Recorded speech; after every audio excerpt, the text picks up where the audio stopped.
women tonight who have pushed back when it was probably the hardest thing to do.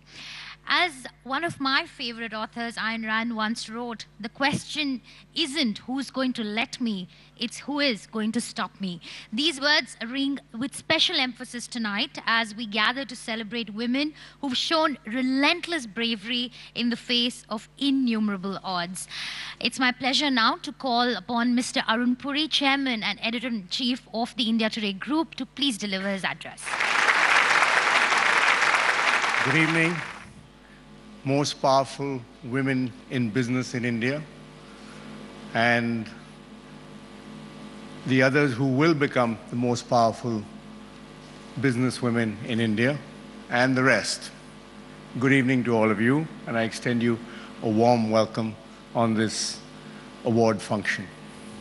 I see here today, in fact, this is our 9th year, I see here today more men than I've ever seen in this event. So I think either the men are out there supporting the women, and some great change has taken place out there. So welcome to all of you also. This, as I said, is the 9th listing of the 25 most powerful businesswomen in India.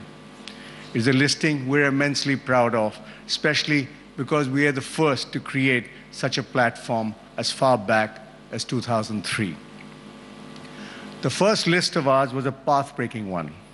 The timing was just right. It was just over a decade since economic reforms were ushered into the country and the onset of the service revolution.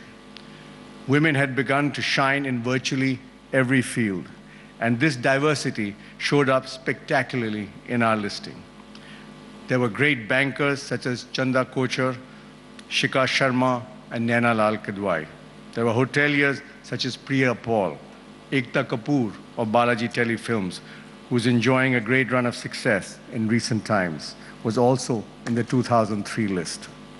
There were others from diverse areas such as social activists, regulators, and pharmaceutical companies. Over the years, women from many other sectors have appeared in our most powerful list, underlining the progress they have been making and proving that India's businesswomen are as good as, if not better, than their contemporaries the world over. I have great hope for women of this country. In the next 10 years, more than 100 million people will join India's workforce, but half of them will be women, and I dare say they will be more ambitious than men. Many of these women will be first-generation entrepreneurs. The signs are already here. Women are not just doing well in high-profile jobs, but have now started moving out to start their own ventures. And it's happening all over the country and across all segments of society. For example, Maharashtra's Kalpana Saroj is a great example.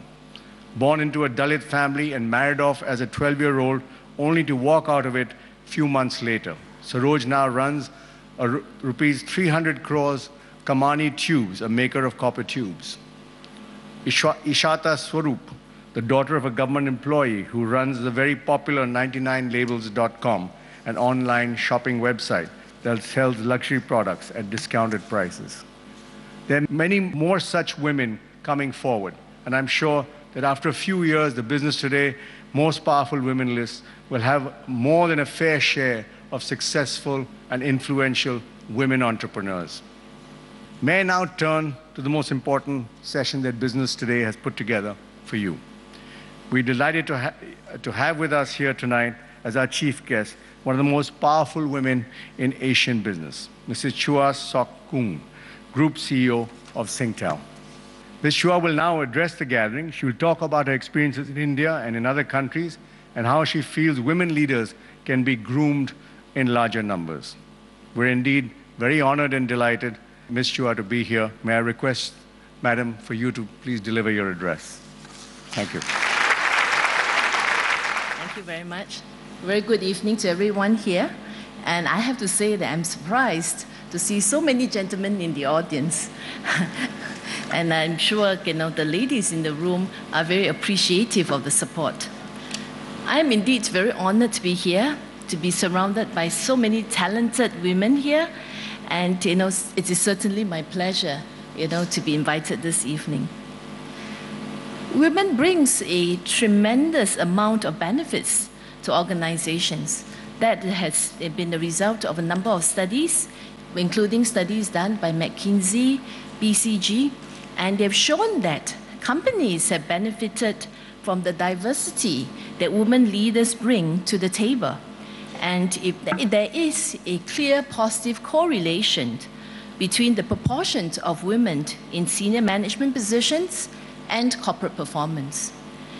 In many markets, about half of today's university graduates are actually female, but if you looked at the proportion of women on boards and executive committees in Asia, the number that I have here is that women only made up of 6% of boards and 8% of executive committees in Asia. So it is clear that not enough women are making to the top. Why aren't more women making it to the top? And what more can we do about it? Let me talk through what I see as some of the issues. A recent McKinsey study points out that the highest perceived barrier to senior management is actually what they call the double burden syndrome, and that really is the need for women to balance between work and domestic responsibilities. I do agree, and I think many of the women in this room can easily identify, with the need to have to play multiple roles. We have to be a good wife, we have to be a good mother, a daughter, a sister, and on top of that, we have to be a good manager in the office. So, we have many balls in the air to juggle as we try and juggle this many different roles that we have to play. I think it's especially challenging in Asia, where cultural expectations is still that women is still the primary caregiver in Asian society. So my advice to my female colleagues have always been that it is all right to be prepared to have different priorities at different stages of your life. It's about making personal choices. So, and I've always, told my female colleagues that start a family early. Be prepared to, take it easy for a couple of years where your children are still growing, and you can focus on your career after that. Take a step back. What is 2 years of your working career compared to the 35, 40 years that you have to work? And, don't miss out on what is important. I think on top of that, I think structural changes are definitely needed to facilitate women, to ease them back into the workforce. We want to make it easier for women to re-enter the workforce. We got to ease the process of re-entry for them and not penalize them for their absence. Here, I think companies can play a big role. I think it is important for companies to have HR policies that are gender neutral, that rewards and promotes staff based on meritocracy and not gender. And we need to also to have policies that allow flexibility, to allow employees responsibilities outside of work and send the right messages. So I'm glad that in Singtel, we have taken the leadership in many of these issues. So we allow telecommuting, and we've actually, provided an extra 5 days leave, what we call our flexi family leave for staff to take care of their families. And I have to stress that, these extra leaves and these policies that we put in place are all gender neutral, because we believe that, looking after the family, is not limited just to the women.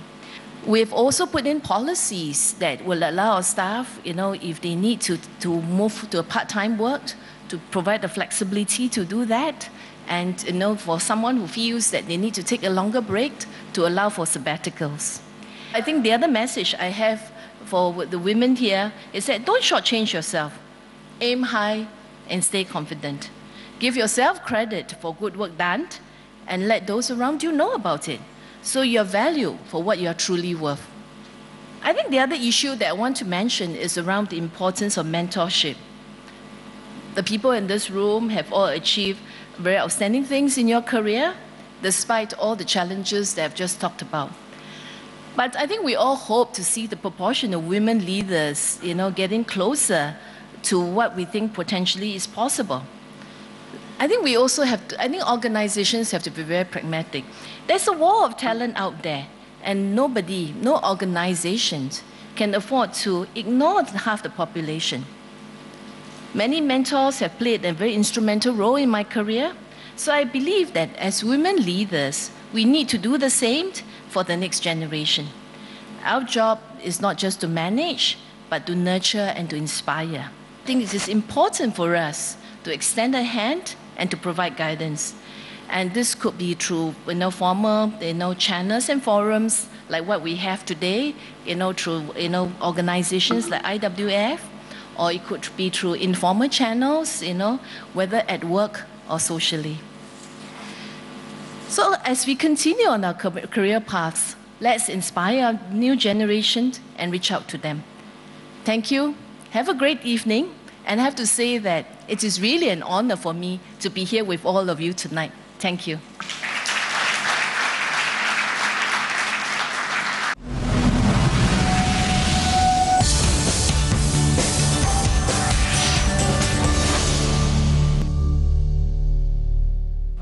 Perhaps you can tell us a little bit about how Singapore has actually developed where women have been so empowered. I mean, Singapore is a very result-oriented country, and once they decide to do something, they actually go ahead and do it.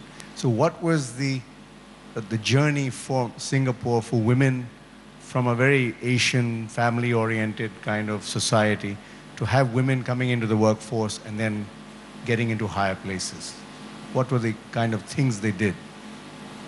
I think, it starts with very basic rights that is provided for in the Women's Charter, and I think that was probably the start. And then, so I think it starts with education. It starts with the legal rights that women is given.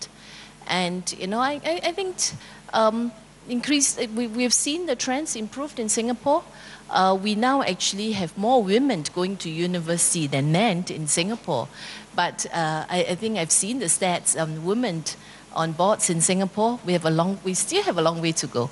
So I would say that while we have made progress all around, there's still more to go.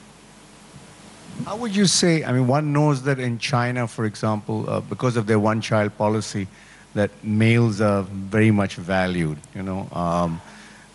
What is the attitude in Singapore in terms of girl child? I mean, when you get a girl in the house, do people celebrate? And, or is there expectation they'd rather have a boy?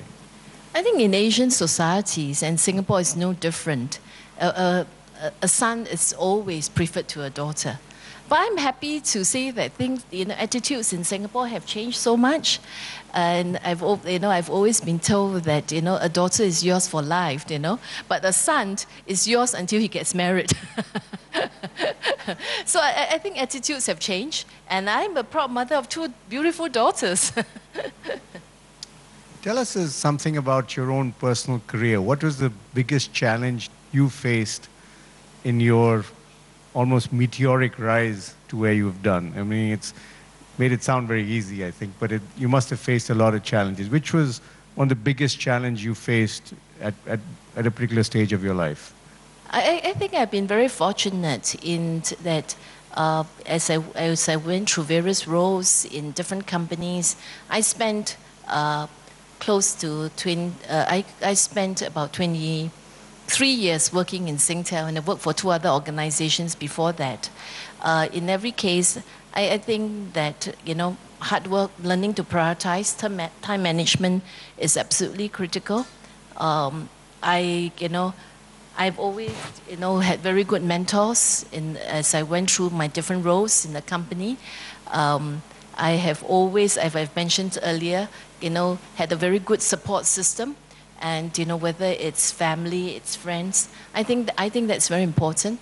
When my kids were younger, I traveled a lot less. I tried to spend more time with them, because my two girls are now 22 and 27. They have a different set of issues. They basically don't require as much of my time now. I can afford to spend a lot more time in looking at the company's issues.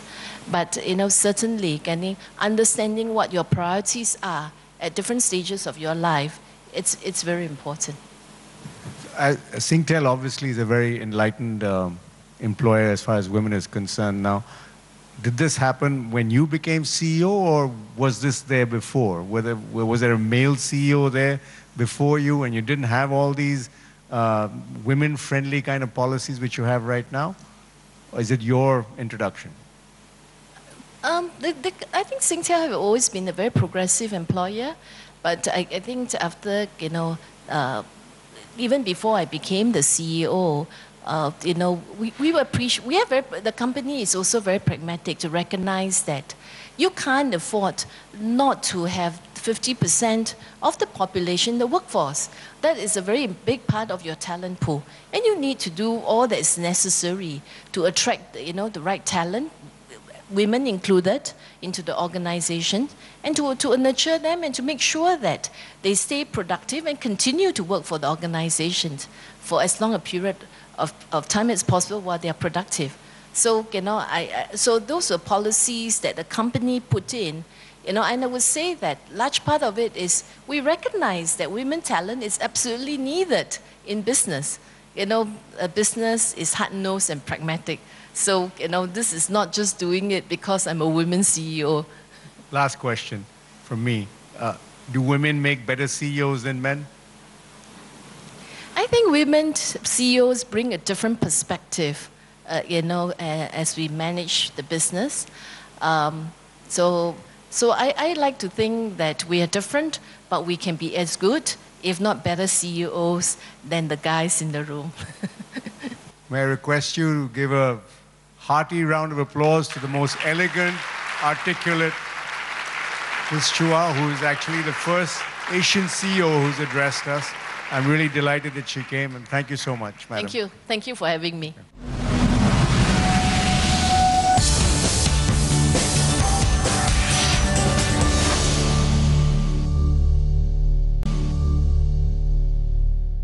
Thank you very much, Ms. Chua, and may I please request you and Mr. Puri to please remain on stage. May I also please request Mr. Jeffrey Nagpal, Managing Director of EPCO, to please join us on stage for the award distribution. We will begin with the four Hall of Famers. May I please request Ms. Kalpana Morpaya, CEO of JP Morgan Chase, to come up on stage, please.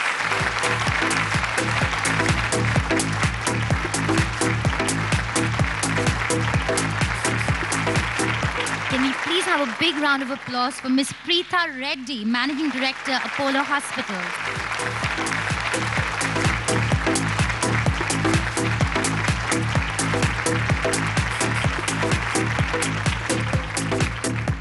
Our next Hall of Famer, Ms. Zia Modi, Managing Partner, AZB and Partners.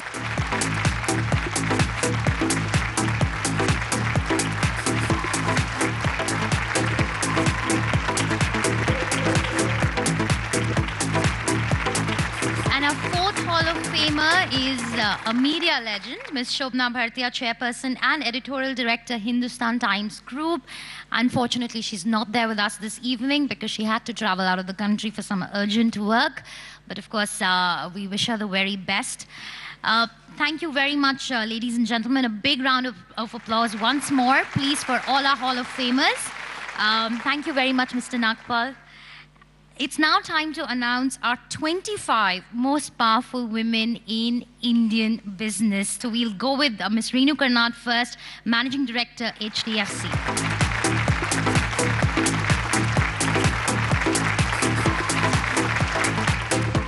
Our next MPW is Abanti Sankaranarayanan, Managing Director of Diageo India.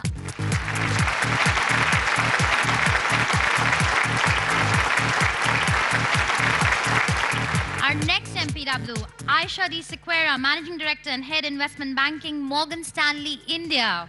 A big round of applause, ladies and gentlemen, please.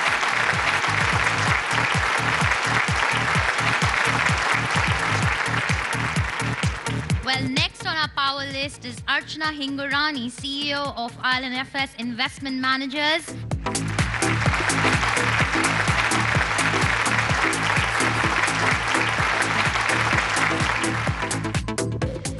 next woman on the power list, Aruna Jayanti, CEO, Capgemini India.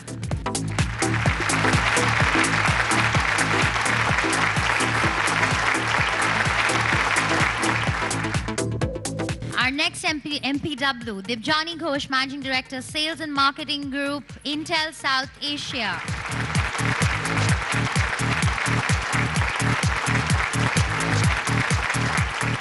Our next MPW is Kirtika Reddy, Director, Online Operations and Head of Facebook India.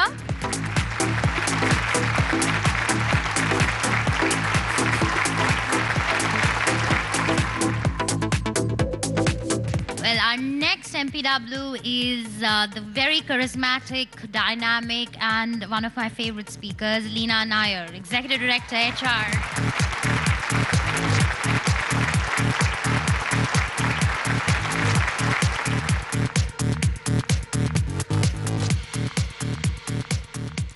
Well, next on the list is Ms. Renuka Ramnath, founder, MD, and CEO of Multiples Alternate Asset Management.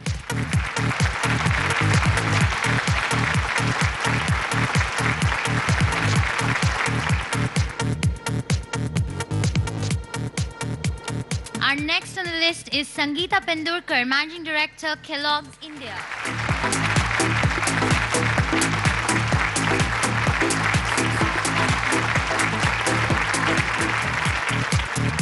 Our next on the list is, again, a very dynamic young woman, Tanya Dubash, Executive Director and Chief Brand Officer of the Godrej Group.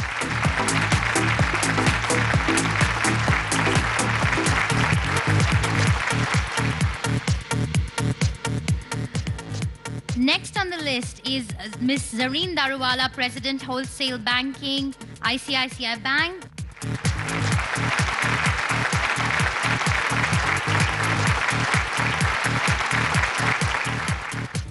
Our next on the list is Ms. Lynn D'Souza, Chairman and CEO, Lintas Media Group.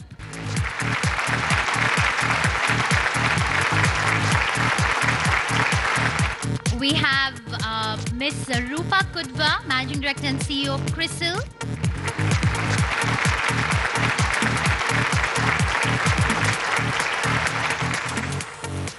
All right, what we'll do is we'll release the magazine right now, and then we'll go back to the two awards that are pending. Well, may I please request Mr. Puri and Ms. Chua to please release our Most Powerful Women in Indian Business 9th edition. Every year we have a very good time putting this issue together.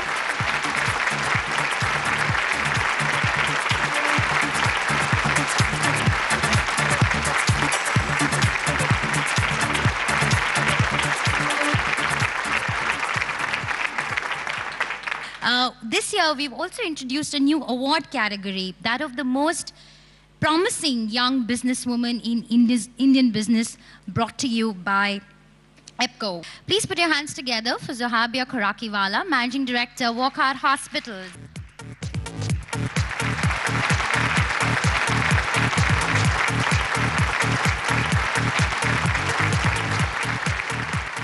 Ladies and gentlemen, please put your hands together for Dr. Jyotsna Suri.